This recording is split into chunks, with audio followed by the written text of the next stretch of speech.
Tour traced the Adelaide company's success story from small beginnings to its current place in the international car market.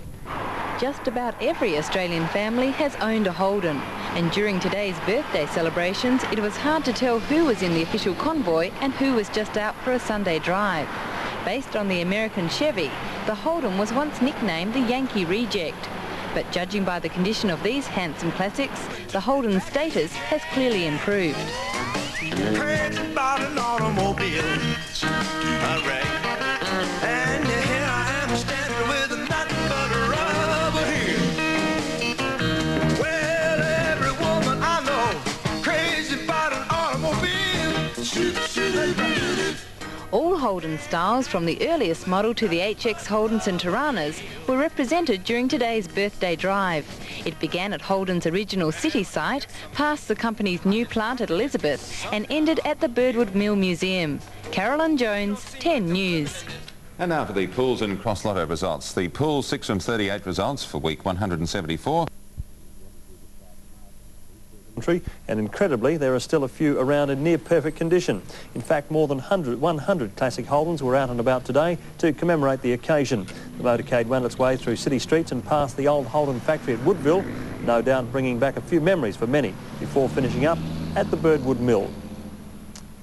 Well, it's that time again. Here's KG, and it looks like you have to have another line on this day in 1948 to become Australia's first mass-produced car.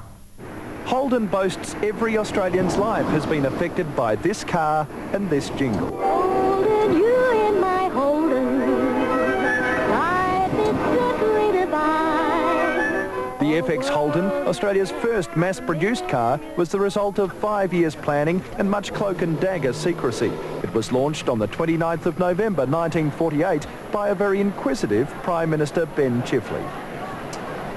Mr Chifley's launch was a proud moment for Australia. As soon as he left the factory, cars came off the Holden production line at the rate of 10 a day. Now, 40 years later, that rate has increased to 300 a day. While Holden models have had to change drastically to try to beat and now merge with Japanese opposition, these 25 people haven't.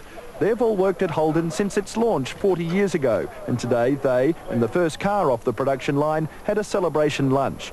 But Australia's two most fanatical Holdenaholics, the Hughes brothers of Warrandyte, spent today like any other day. They tinkered with their Holdens. Between them, 58-year-old Alex and 56-year-old David own and restore 53 Holdens. Just that Alec and I have grown up with the Holden since 1948, grown to love them very much. Alex's love affair with the cars began when he was a junior mechanic at a car yard when the first Holden arrived in 1948. Oh, there was so much excitement, it was very hard to sort of express it, really. And the Hughes' hunger for Holdens won't be satisfied until they double their current collection. Holden, you in my Holden, life is separated by. Nick McCallum, 10 News. And we love it. 6 from 30.